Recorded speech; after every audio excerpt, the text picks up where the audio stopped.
ordered multiple airstrikes overnight against Iran-backed militia groups in Iraq in response to attacks on U.S. troops in the country. We'll turn to David Spunt live in Washington, D.C. this morning for the latest. David?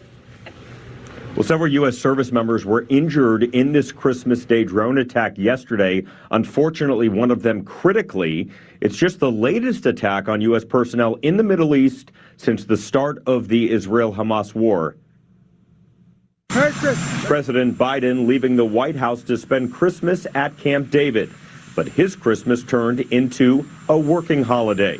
The Pentagon says on Christmas Day, the Iranian-backed militia group Kataib Hezbollah launched a drone attack against coalition forces in northern Iraq, wounding 3 U.S. troops, 1 critically. The president, in response, ordered airstrikes against the group and others affiliated with Iran. Hello family, welcome back to another episode of Journey to Harmony. I hope you had a wonderful Christmas holiday. Unfortunately, we have news stating that some U.S. troops were attacked in the Middle East. As many people were celebrating the Christmas holiday, they were being attacked by some Hezbollah troops as well, due from a drone strike.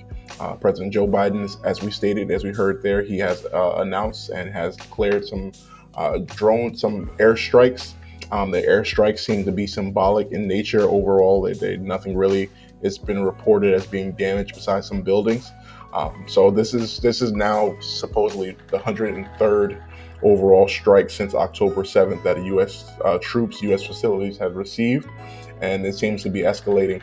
This is kind of even more reason why the idea of having a southern border so wide open in the midst of some aggressive attacks from Iranian-backed militia groups is completely outrageous.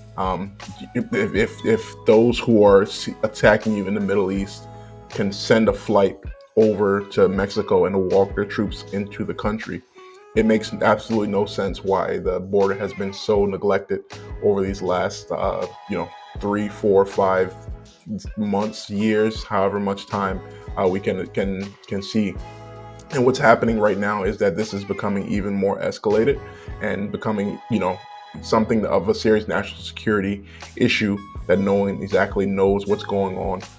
Why is the president and the country, those led by the Democratic Party, not as much interested in what's going on at the border as they are about attacking and fighting, whether it's in Ukraine or it's in Israel? I'm going to play a video here. We'll continue watching on. If it's the first time watching, please hit that like button and we'll go on and continue from there. In a statement, the White House said the president places no higher priority than the protection of American personnel serving in harm's way. The United States will act at a time and in a manner of our choosing should these attacks continue.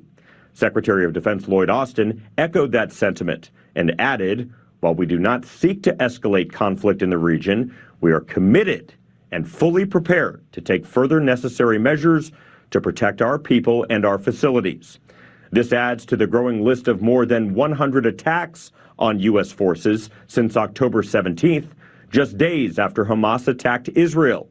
The White House has criticized Iran for its support of Hamas and Yemen's Houthi rebels, the group responsible for attacks on ships in the Red Sea.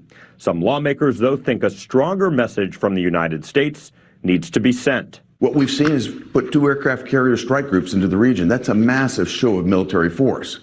But we've been highly inconsistent in terms of the way we deal with Iran from an economic standpoint and from a diplomatic standpoint. And U.S. Central Command says the airstrikes destroyed several facilities used by the group and likely killed a number of militants. All right, guys, what I see from here simply is enough. It's like someone cutting down tree branches and expecting the tree not to grow any more branches. Everyone who is involved in this seems to agree that it's Iran who is backing these particular issues, and there's nothing actually being done directly to Iran. It seems like they're continuing to fund these particular militia groups. And again, why wouldn't Iran, if they're funding this, why wouldn't they send those same troops to the U.S. border?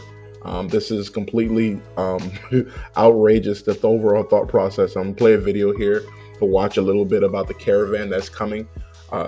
In time past, there's been a consistent flow of 2 to 3 million. And my guess, by the way that things are right now, we're probably closer to 7, 8, 10 million people that are getting ready to cross the border.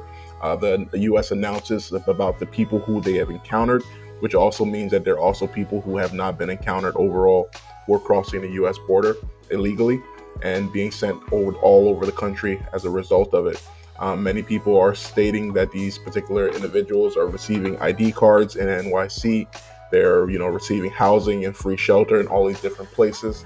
While many may not be here for that particular reason of, self-destruction of the country, there's no way of vetting and saying that those who are coming are not part of these particular groups. The U.S. border does need to be shut down as a result of this, as you're continuing to receive heavy fire. 103 airstrikes is a pretty sizable amount. Many of the ships and the fleets that are in the Middle East right now are under warning signs because they're being attacked as they're out at sea. And there's so much confusion that's going on right now in the country. And, my opinion is that right now we're in a winter season. By the time the springtime comes around and there's no actual show of force of this particular issue, this is likely going to escalate. We could see, double, triple amount of people who are rushing and pushing to get into the border as the idea of Donald Trump possibly becoming president and shutting it off becomes a viable threat.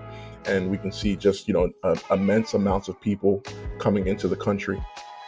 This is manyfold. As we're looking at this, there's going to have far-reaching results, and we're going to see exactly how this plays out. We're going to be hearing and thinking about this for years to come. Many people, many countries, many states, California has announced that they have a $68 billion shortfall in terms of deficit. New York City has a $7 billion deficit. They've cut resources in different cities. A lot of the social services are being overwhelmed as a result of this. Neighborhoods are being packed. And now some of the migrants are going from city to city, door to door for residents, and they're knocking on doors looking for handouts, looking for different food and things like that. When people are in desperate positions, who knows exactly what will happen, but this is becoming an even greater issue both abroad and here at home. We'll see exactly what the Biden administration decides to do, but this is going to be something that we need to keep an eye on and something that we will be following here at Journey to Harmony. What are your thoughts on this? Please comment below, like, share, and subscribe. Thank you so much for joining. Have a good day.